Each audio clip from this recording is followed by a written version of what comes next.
இந்த வேலண்டைன்ஸ் டேக்கு limited orders மட்டும் தான் எடுத்துக்கிட்டேன். வெளியில போற வேலை இருந்ததுனால. ஸோ ஃபர்ஸ்ட்டு பார்த்தீங்கன்னா, சாக்லேட் ஸ்லாப் ஆர்டர் 2 இருந்துச்சு.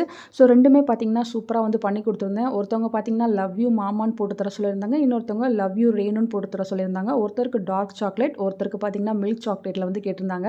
ஸோ 2 பேருக்குமே சூப்பரா பண்ணி, அவங்களுக்கு சூப்பரா டெலிவரியுமே வந்து பண்ணியாச்சு. இந்த சாக்லேட் ஸ்லாபோட ரேட் பார்த்தீங்கன்னா, ₹150க்கு வந்து நான் குடுத்தேன். நெக்ஸ்ட்டு பார்த்தீங்கன்னா, ப்ரௌனி ஆர்டர்ஸ் தான். ஸோ கேக் ஆர்டர் எதுவுமே எடுத்துக்கல. ப்ரௌனி பண்ணுறது ஈஸின்னு நான் ப்ரௌனி ஸ்லாப் ஆர்டர் தான் எடுத்துக்கிட்டேன். ஃபஸ்ட்டு நியர்பையில் ஒரு கஸ்டமர் 1/2 kg கேட்டிருந்தாங்க. அவங்களுக்கு கொடுத்துட்டேன். இன்னொருத்தவங்க லாங்லேருந்து ஆர்டர் பண்ணியிருந்தாங்க. அவங்களுக்குமே பார்த்தீங்கன்னா, லவ் யூன்னு போட்டு ரோஸ்லாம் போட்டு அவங்களுக்குமே வந்து சூப்பராக வந்து பண்ணி கொடுத்தாச்சு. ஸோ வேலண்டைன்ஸ் டேக்கு ரொம்ப லிமிட்டட் ஆர்டர்ஸ் எடுத்துக்கிட்டதுனால எங்களுக்கு வந்து டைம் ஸ்பெண்ட் பண்ணுறதுக்கு ரொம்பவே யூஸ்ஃபுல்லாக இருந்துச்சு.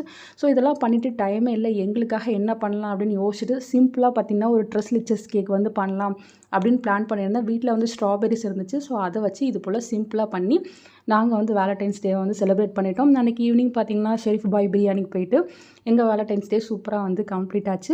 அன்றைக்கி டே இது போல் தான் ஃப்ரெண்ட்ஸ் போச்சு. உங்களுக்கு இது போல் கேக்ஸ், டீ கேக்ஸ், அதே போல் ப்ரௌனி, ஸ்லாப் இது போல் வேணும்னா தாராளமாக எங்களை காண்டாக்ட் பண்ணலாம். தேங்க்யூ.